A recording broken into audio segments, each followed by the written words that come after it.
Bueno, vaya que ayer pasaron muchas cosas, incluido lo que mencionaba el profe en su editorial o en su comentario, ¿no? Em, Hay una novela que no termina de acabarse.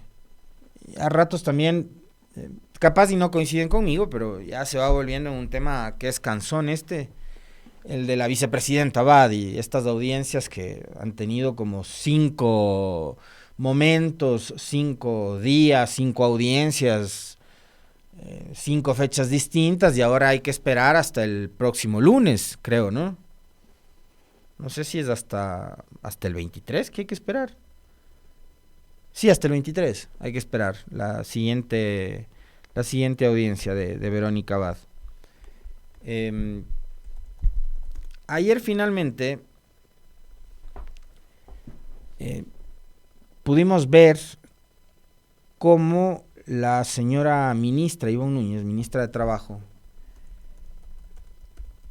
eh, padecía a la hora de tratar de explicar cómo y por qué y a través de qué mecanismos legales, que por supuesto no los hay,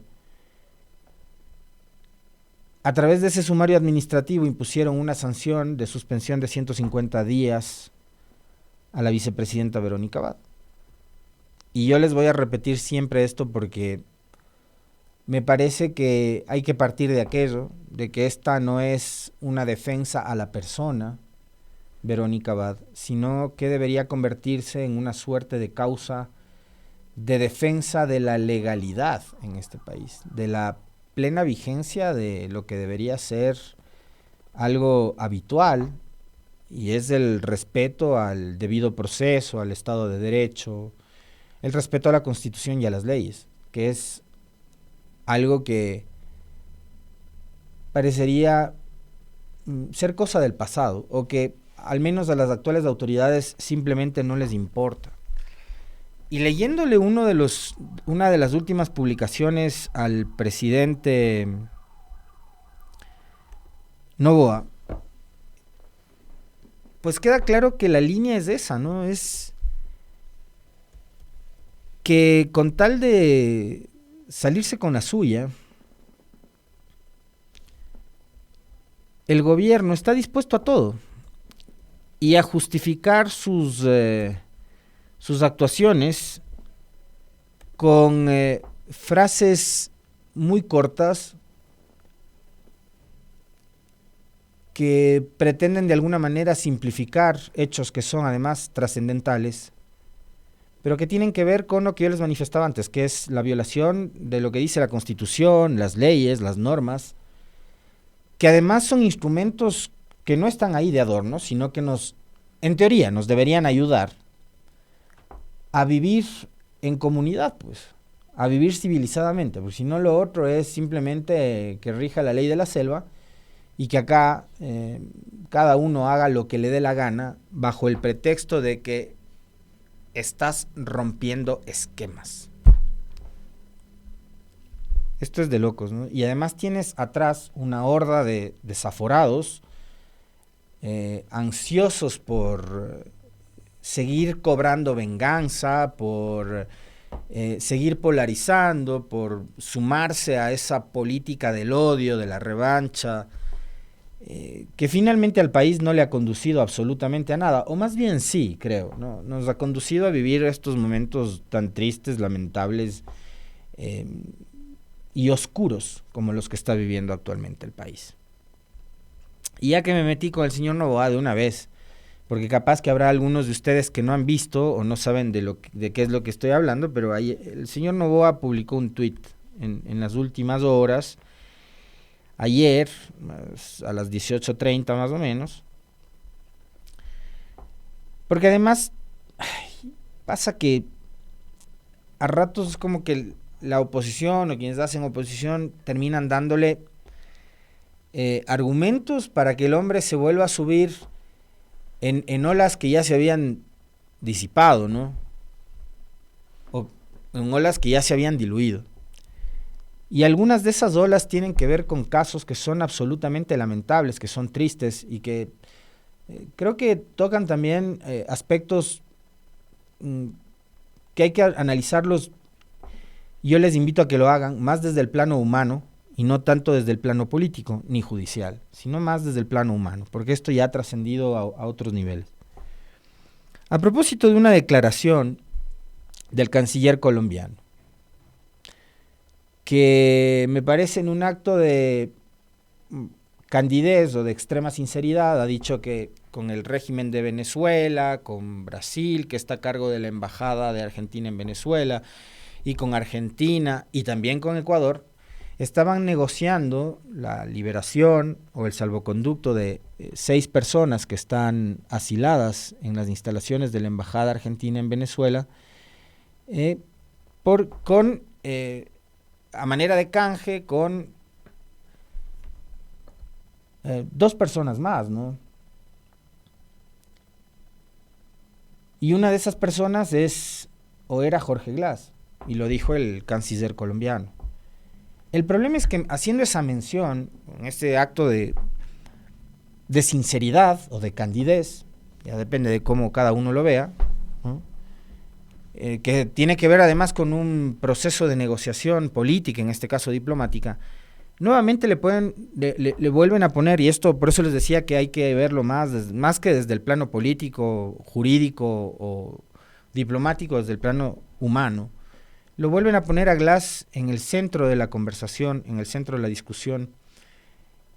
Y Glass se ha convertido desde el gobierno de Lenín Moreno hasta el día de hoy, así como la culpa es de Correa, se convirtió en el argumento y la justificación para absolutamente todo en este país, porque acá todo vale siempre y cuando digas que la culpa es de Correa, ¿no? Entonces, es que la culpa es de Correa, bueno, va a explotar la refinería supuestamente, la culpa es de Correa, se va a cargar el río Coca-Cola Sinclair, la culpa es de Correa, llueve, la culpa es de Correa, hay sequía, la culpa es de Correa, en fin, siempre para todo el argumento era ese. Y llevamos 8 años, 7 años así, y lamentablemente Glass se ha convertido en esa suerte de trofeo de esa arremetida de persecución que han emprendido estos señores desde el gobierno de Lenín Moreno y desde el proceso de la transitocracia de aquella época con Julio César Trujillo y todos sus adláteres a la cabeza. Noboa lo entiende de una manera así, y por eso es que toma las decisiones que toma durante los primeros días de abril, previo al desarrollo de la consulta popular del 21, consulta popular en la que el hombre iba en declive, y utiliza la figura de Glass, el encarcelamiento, pero además recuerden ustedes de qué manera, ¿no? El hombre estaba asilado dentro de la Embajada de México, se inventaron que estaba planificando la fuga. Por ahí hubo periodistas que dijeron que lo estaban sacando del baúl de un vehículo, cuando las imágenes, que son además terribles, se ve cómo a Glass le sacan arrastrando de las habitaciones de la embajada. Entonces, Glass se ha convertido en un trofeo, desde el gobierno de Moreno hasta la fecha. Y Glass sigue siendo como la gran causa de la famosa lucha esta anticorrupción, a pesar de que no le hayan encontrado todavía ni un solo centavo. Porque eso es además una de las cosas más locas que hay, ¿no? Les acusan de haberse robado miles de millones de dólares, y debe ser que tanto Glass como Correa o todos los ex miembros de su gobierno son tan hábiles, unos magos de primer nivel, que han escondido 70,000 millones de dólares que nadie encuentra. O sea, debe ser que son, no sé, pues mejores que Harry Potter, ¿no? Pero no encuentran $1 de toda la acusación de corrupción de la que hablan. Y a pesar de eso, digamos, al hombre, a través de todo lo que ha sido la repetición de una narrativa constante, le han destruido no solamente su reputación, a él le han destruido la vida, su familia, su carrera, incluso creo que han puesto en juego la propia vida de los hijos de Glass. Eso es un tema muy lamentable, es muy triste, ¿no? Y tiene que ver con este asunto de la persecución. Y digo, a mucha gente seguramente Glass no le caerá bien, pero esto no tiene nada que ver con que te caiga bien o no. Tiene que ver con cómo se ha utilizado la figura de este hombre para sostener una narrativa que sigue cobrando mucho valor en este país, que es la de la famosa lucha de la corrupción, a pesar de que no hayan recuperado un solo dólar. Es increíble. Yo sí les invito a ustedes a pensar, a los que sean y no sean, a los correístas, a los anticorreístas, lo que sea. Pues si les acusaron de haberse robado tal cantidad de plata, algo deben haber encontrado, y la verdad es que no han encontrado nada. Pero este asunto de la discusión esta entre Venezuela, Argentina y las embajadas y demás, en donde se pone también en evidencia la doble moral del Ecuador, por lo que pasó acá con la Embajada de México y la visión que tiene el Ecuador del respeto, ¿no?, que exige a los predios de la Embajada Argentina en Venezuela. Pone nuevamente sobre la conversación, sobre el debate, el nombre de Glass. Y Novoa publicó un tuit ayer a las 18:30. 3 puntos que hay que dejar claros. Vamos a quedarnos con el 1, ¿no? Bueno, ya leamos los 3 de una vez. Y no necesitan interpretación creativa, dice. No sé a qué se refiere. Está pidiendo a Vilmatraca que no le haga una caricatura. 1. Sobre Jorge Glass. Tranquilos, ecuatorianos. Aquí no habrá magia ni escapismo, a diferencia de gobiernos anteriores que permitieron que sentenciados con asilos jugaran con la justicia. Este gobierno no negocia impunidad ni dejará escapar a uno de los más grandes culpables de lo que vive Ecuador. Y esto es como gracioso, ¿no? Porque Glass durante el gobierno de Correa fue el encargado de los sectores estratégicos y, por ejemplo, sin Glass no hubiese existido Coca-Cola Sinclair, ¿no? O sea, pongamos las cosas en su justa medida. Entonces, a Glass no le puedes culpar de los apagones, más bien tendrías que reconocerle el hecho de que el hombre lideró la construcción de Coca-Cola Sinclair. Entre otras cosas, ¿no? Entre, por ejemplo, la repotenciación del parque termoeléctrico, que ahora está venido a menos. Creo que ahí el presidente también utiliza mucho recurso de manipulación, porque hace días atrás culpaba al gobierno de Lasso. Ahora resulta que el gran culpable de todo lo que vivimos es Glass. 2, este gobierno ha logrado un canje de deuda histórico. Y 3, seguimos siendo incómodos para ciertos banqueros. Se pelea hasta con la banca en el último tuit. Pero yo me voy a quedar con el primero porque tiene que ver con Glass y quiero volver después al tema de Verónica Abad. El presidente Noboa tiene encarcelado en una de las cárceles de máxima seguridad del país, que es La Roca, en condiciones inhumanas, a un ex vicepresidente de la República, como es Glass, que era, como les decía, quien lideró los sectores estratégicos durante la época de Correa. Y yo insisto, esto no tiene además que ver con las antipatías o simpatías que pueda generar una persona. Habrá gente a la que Glass le pueda caer bien, otra gente a la que le pueda caer mal. Creo que dentro incluso del mismo correísmo había sectores que no eran muy afines a Glass, ¿no?, pero que ahora terminan entendiendo, como por ejemplo el alcalde de Guayaquil, que en una de sus últimas entrevistas reconoce la categoría de perseguido político de Jorge Glass. Y de Rafael Correa también, por cierto, ¿no? Ahí cabe mencionar que Aquiles también, cuando lo propusieron como candidato a alcalde y cuando ganó, dijo que este va a ser uno de los primeros en traicionar y no sé qué. Y de lo que he visto yo en sus últimas intervenciones, más bien ha sido uno de los que más se ha jugado por defender justamente la honra de Correa y la del propio Glass, ¿no? Me refiero a esta entrevista en la que al mismísimo Carlos Vera le dijo en su cara de que él estaba seguro de que Glass y Correa son dos perseguidos políticos. Pero es lamentable que hasta el sol de hoy los ecuatorianos sigamos tolerando estos discursos que son bastante emotivos, por llamarles de alguna manera, y que lo único que hacen es profundizar sobre la polarización que tanto daño le ha hecho y le sigue haciendo a este país. Y creo que con el caso de Verónica Abad pasa exactamente lo mismo, ¿no? Porque a ella también tratan de ubicarle ahora en un andarivel político e ideológico al que no se corresponde y al que no se debe, ¿no? Y lo que ha hecho la gente, que tampoco es que simpatiza con Abad, porque son defensores de derechos humanos per se, sea quien sea el perseguido, sea quien sea el perjudicado, defienden los derechos humanos y han terminado de defender los derechos humanos de una mujer y de una política como Abad que no cree en los derechos humanos, pero que hoy ha visto lo necesario que es que existan activistas, que existan colectivos, que existan organizaciones que defiendan los derechos humanos. Y se sigue utilizando el nombre de Glass como un motivo de polarización en el país y como un motivo de campaña también, ¿no? Pregunto, si a ustedes les dan a elegir entre tener a Glass en la roca y a Fito en la cárcel, cualquiera que ésta sea, la de la Tacunga, la penitenciaría o la que sea, ¿qué preferirían? Y además les estoy planteando un dilema realmente absurdo y estúpido, ¿no?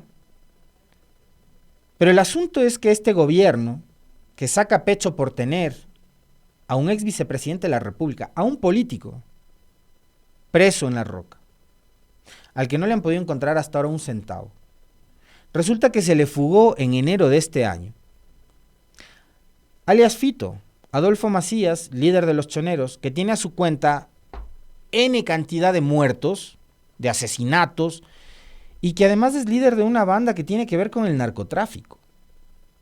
Y Fito se les fugó. Pero sacan pecho de haber metido en la cárcel a un hombre como Glass, que además está enfermo. Y al que le deben tener con vigilancia las 24 horas del día para que no intente nuevamente atentar contra su vida. Porque Glass ya ha intentado quitarse la vida y esto, que puede resultar un tema muy sensible, muy doloroso, lo dijo el propio Rafael Correa. O sea, no me estoy inventando yo en este momento. El gobierno a Glass le debe tener vigilado las 24 horas del día para que Glass no intente nuevamente atentar contra su vida. Entonces está recontra hiper vigilado Glass. ¿Y Fito? ¿En dónde está un tipo que es líder de una banda de matones? ¿En dónde está un tipo que es líder de una banda de sicarios? ¿En dónde está un tipo que tiene viviendas en las que han encontrado en estos días que han allanado? He visto, ¿no?, algunas viviendas de familiares o qué sé yo, no sé ni cómo habrán llegado, no tengo idea. Pero bueno, han hecho supuestamente trabajos de inteligencia, seguimientos, me imagino habrán pinchado teléfonos, comunicaciones y demás, y allanan algunas viviendas que estarían relacionadas con Fito, con familiares de Fito. Y resulta que el tipo, los mismos lujos que además tenía en la cárcel, ¿no? Porque el hombre en la cárcel se daba el lujo de tener discoteca, de meter mujeres, de tener whisky, además de los whiskies más caros. Se daba el lujo en las cárceles, con permiso del gobierno de Guillermo Lasso, de grabar videos en HD, videos musicales. Fito. Entonces un delincuente que vive del narco, que vive de la droga, que además tiene a su haber cuántos casos de sicariato, de asesinato además, y que está fugado. Pero a los ecuatorianos les siguen metiendo ese odio en la cabeza y en el corazón también, si es que todavía lo tienen, en contra de una persona que está muy relacionada, muy vinculada y que tiene una gran influencia en una corriente política que además está disputando la presidencia en las próximas elecciones. Pero, insisto también, esto más allá de ser o intentar ser una defensa a favor de Glass, es una defensa también a favor de la legalidad. Porque en estas comunicaciones que emite el gobierno, hay un comunicado que publica ayer la Presidencia de la República, en donde hacen referencia a este tema y citan esa frase que yo les mencionaba hace un segundo, ¿no? Ante las recientes declaraciones sobre la supuesta propuesta planteada al gobierno ecuatoriano por parte del régimen venezolano con la finalidad de entregar a opositores asilados en la Embajada Argentina en Caracas a cambio de la liberación de un detenido aliado al chavismo y de un salvoconducto para Jorge Glass, reafirmamos lo que ha sido evidente a todos los ecuatorianos. Este tipo de negociaciones jamás tendrían cabida en este gobierno. A diferencia de anteriores administraciones, donde inexplicablemente exfuncionarios sentenciados burlaron sus asilos en la embajada y evadieron la justicia, este gobierno no solo no incurre en esos actos, sino que rompe esquemas para imposibilitar la impunidad. El ciudadano Jorge Glass, como otros responsables de delitos que han afectado a las familias ecuatorianas, continuará cumpliendo su condena en prisión en estricto apego a lo que establece la ley. Para el gobierno, violar el derecho internacional, violar instituciones que se supone que eran sagradas, como el asilo político, ha sido romper esquemas. Entonces yo me imagino que también en el caso de la señora Verónica Abad, al imponerle una sanción de suspensión de 150 días, a pesar de que eso no existe en ninguna parte de la ley, y que no han podido de ninguna manera, ni el funcionario al que mandaron hace algunos días a hacer el papelón, ni ayer la ministra Ivonne Núñez han podido justificar de dónde sacan las razones, la justificación, el artículo para imponer una sanción de 150 días de suspensión a Verónica Abad. Me imagino que ameritará otro comunicado como el que les acabo de leer, justificando la sanción en contra de Abad, diciendo que el gobierno rompe esquemas. Tenemos el video de la ministra en la audiencia, Meli. Tenemos el video de la ministra Ivonne Núñez en la audiencia. Pongámosle para que vean, si es que no tuvieron la oportunidad. Yo seguí ayer, durante un buen tramo, la intervención, obviamente como les pasó a muchos, incluidos, creo que la gran mayoría además, que estaban generando mucho análisis y lectura de esto, abogados, especialistas en materia laboral, jurisconsultos de todo tipo, de todas corrientes políticas, porque acá creo que hay una postura unánime, ¿no?, de entender de que el gobierno ha cometido un acto ilegal en este caso. Habrán sentido vergüenza ajena, como me pasó a mí, que no soy abogado, pero ver la exposición de la ministra Núñez de ayer fue de una pobreza, pero es que ya no tiene que ver con pobreza intelectual, porque la señora puede ser la mujer más inteligente del mundo. Nunca iba a encontrar en ninguna parte de la ley nada que le justifique imponer una sanción, que lo único que está buscando es satisfacer los caprichos del presidente, en este caso de su jefe. Así que escuchemos unos segunditos la intervención de la señora Núñez. Gravedad de la falta. Es decir, yo no tengo taxativamente allí un cuadro que me establezca por cada una de ellas cuántos días se debe imponer. Por eso es que exclusivamente el artículo 87 señala cuando se incumplen los deberes y responsabilidades.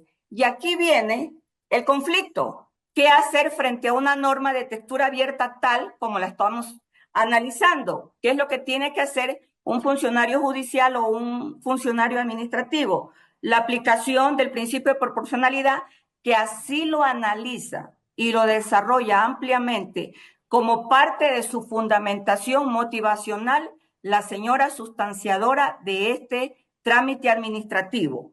Yo, como ministra de Trabajo, evidentemente que he leído el trámite administrativo total, todo, y consta ante usted todo el trámite administrativo. ¿Tienes el otro videíto ahí mismo seguido, Meli, o no? Ya vamos a esperar unos segunditos nada más, porque en resumen lo que pasó es que Ivonne Núñez, en varias ocasiones en que la jueza le pedía el artículo o el argumento jurídico mediante el cual el gobierno justifica la sanción en contra de Verónica Abad, nunca dio una explicación y nunca logró justificar la suspensión esta de los 150 días de la vicepresidenta Verónica Abad.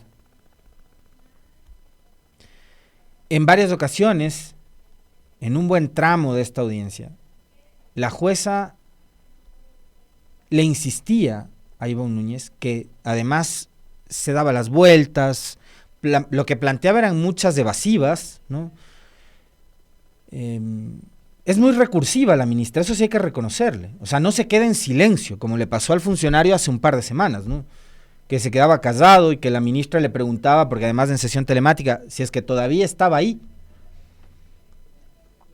La ministra súper recursiva, empezaba a hablar, trataba de envolverle a la jueza y a los asistentes en la sesión telemática con mucha labia, con mucho verbo, pero con cero argumentos jurídicos.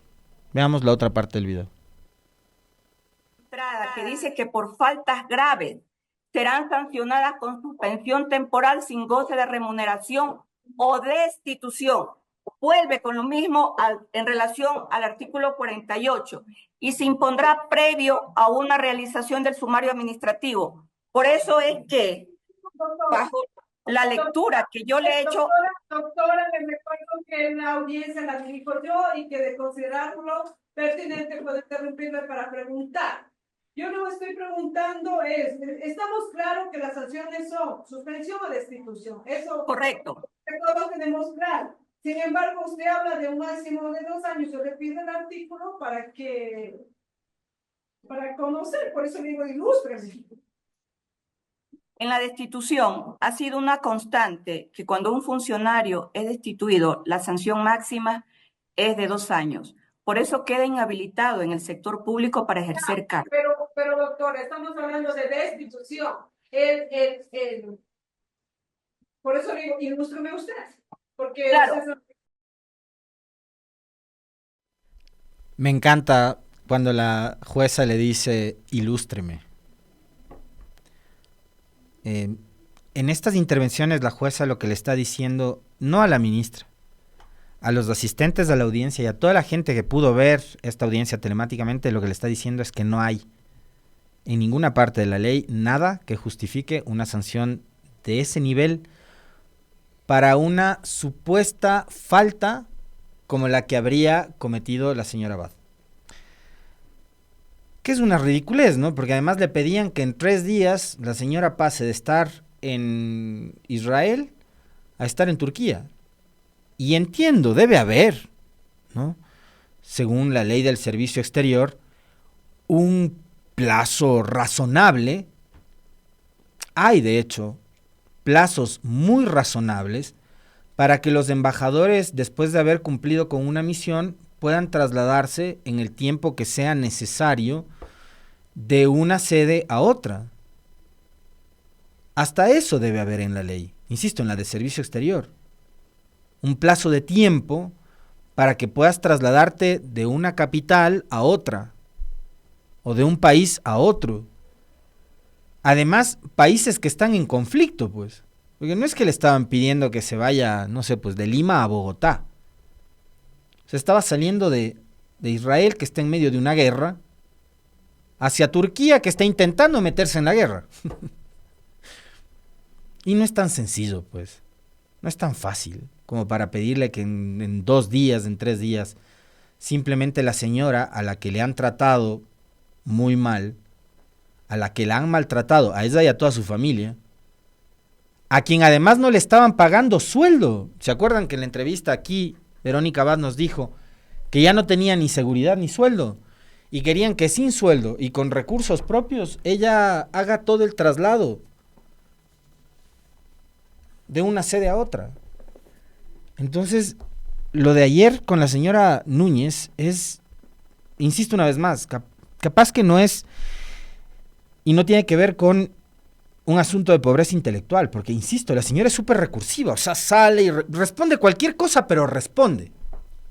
No tiene argumentos técnicos, no tiene argumentos jurídicos, pero tiene muchos recursos y capacidad de improvisación. La jueza parece que tiene clarísima la película. La pregunta es, de aquí hasta el 23, ¿qué es lo que va a decidir la jueza? Entendiendo que ella tiene la película clarísima, pero entendiendo también que podría así convertirse en una más de los tantos enemigos que ha ido acumulando este gobierno. Y entendiendo que ella podría de acuerdo a la sentencia que emite en este caso, poner en riesgo su carrera en un país en el que no se respeta el debido proceso. En este caso específico, el de Verónica Abad, seguramente las miradas de todo el país hoy van a estar encima de la jueza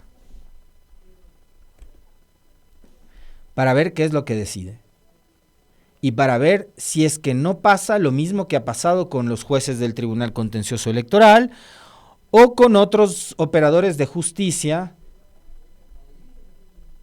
que han sido muy serviles al poder de turno y que han sido totalmente obsecuentes a los pedidos de Carondelet, a las exigencias de Carondelet. Y vamos a ver si es que la jueza no da paso a que se cometa una ilegalidad, ¿no? Los ojos del país estarán ahí para ver qué es lo que decide la jueza. Porque, insisto, me parece que la tiene clarísima, pero también lo que tenemos claro los ecuatorianos es que la justicia se ajusta al poder de turno. Y eso es gravísimo, porque una justicia que opera para satisfacer al poder no es precisamente eso, justicia, que es la búsqueda de la verdad, transparencia, objetividad en los fallos, en las sentencias, en los pronunciamientos de los jueces. Cierro el comentario con un caso adicional, con una noticia adicional más que caso. Ayer se dio a conocer que el gobierno nacional entregará 80,000 cocinas de inducción que estaban en manos de CENEL y que ahora pasarán a manos del MIES, y estas serán distribuidas gratuitamente a familias ecuatorianas, impulsando la reconstrucción del tejido social y el desarrollo económico sostenible. Es lo que dice la cuenta del Ministerio de Inclusión Económica y Social. Yo quiero que se fijen en los colores que utilizan abajo, ¿no? En el logo de El Ecuador que Resuelve. Es el color lila, ¿no?, de ADN, y vean ustedes las camiseticas que utiliza la ministra Zaira Rovira y los chalecos de la gente del MIES son los colores del movimiento político ADN. Pero esto lo hacen a nombre del Ministerio de Inclusión Económica y Social, del MIES. Entonces, acá los policías de las campañas anticipadas, con el señor Guarderas de la cabeza, me imagino que ya están tomando nota de esto, pero eso por un lado. Por otro, le siguen dando trabajo a la Contraloría, ¿no? Porque de lo que yo recuerdo de ese ambicioso proyecto que tenía que ver con el cambio de la matriz energética durante el gobierno de Correa, en donde le incentivaban a los ciudadanos a que cambien su cocina de gas por una cocina de inducción, te ofrecían, las empresas públicas eléctricas te ofrecían la posibilidad de, a través de la planilla, tú ir pagando por una cocina, ya sea cocina con horno o estas cocinas que solo tienen 4 calentadores, no se les llaman hornillos, sino 4 calentadores, ¿no? Hay otras, en cambio, que tienen cocina y horno, pero tú a través de la planilla pagabas no solo por la cocina, sino también por la instalación de todo el sistema que se necesita, porque además estas operan con carga de 220. Entonces, si es que no tenías tú esas conexiones, pues la empresa eléctrica tenía que ir y ayudarte con las conexiones y demás. Pero pagabas. No es que el Estado te regalaba la cocina, sino que pagabas, con una especie de subsidio, por supuesto. Pero resulta que ahora el gobierno dice, van a regalar 80,000 cocinas. Digo, es tan fácil como eso, coger y regalar. Por un lado, yo creo que la Contraloría tiene que estar, en este caso como el de Progen, muy atenta a lo que van a hacer, ¿no? Porque son recursos públicos finalmente. Entonces, ¿será tan fácil como coger y decir vamos a regalar? Bueno, van a regalar cocinas eléctricas ahora mismo que no hay ni luz. O sea, digamos, gran favor que les van a hacer a las familias, ¿no? Y estas son cocinas que después de la transición en el 2017, cuando entra Moreno al poder, ustedes se preguntarán, ¿por qué estas cocinas han estado embodegadas durante tanto tiempo, 10 años? Bueno, porque cuando llega Moreno al poder, Moreno decide echar al tacho de la basura todo lo que había hecho el gobierno de Correa, pues.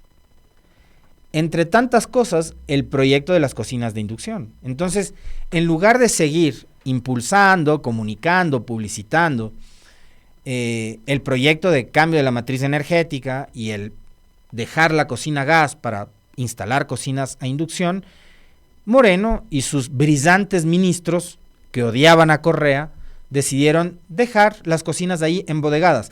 ¿Cuánto le costaba a CENEL el bodegaje de estas cocinas? $1 millón al año. En lugar de seguir entregándolas, en lugar de seguir instalándolas, las tenían ahí guardadas, oxidándose, deteriorándose, dañándose, pudriéndose, 10 años pagando $1 millón con plata de ustedes, de nosotros. Y hoy el gobierno dice, vamos a entregar 80,000 cocinas, vamos a regalar 80,000 cocinas. Pregunto, esas cocinas que han estado embodegadas durante 10 años, ¿será que todavía funcionan? ¿Van a regalar cosas que todavía sirven o van a regalar cosas obsoletas que ya no sirven para nada? Me parece a mí que son preguntas bastante legítimas a esta hora, que deben ser resueltas, por cierto, pero también cuestionen ustedes el hecho de que están regalando, estos señores que son, tan regalones, ¿no? Como Alvarito en época de campaña, que regalaba colchones, que regalaba avena Quaker, que regalaba harina, fajos de billete regalaba Álvaro Novo en campaña, ¿se acuerdan? En la última, la campaña del 2006. Estamos en pre-campaña electoral y el gobierno se puso regalón, pregunto, y con el uso de los colores. Esto no es campaña anticipada, no es descarado esto, no es ponerte con una ventaja por encima del resto de competidores. Y no hablo solo de la señora González, hablo del resto de candidatos que entre todos no suman ni el 10%. Y que por supuesto no tienen ni los mismos recursos económicos que la familia Noboa y que no tienen el Estado para ponerse a regalar cocinas de inducción. ¿Están compitiendo en igualdad de condiciones del resto de candidatos? Me parece que no, ¿verdad? Hasta acá el comentario.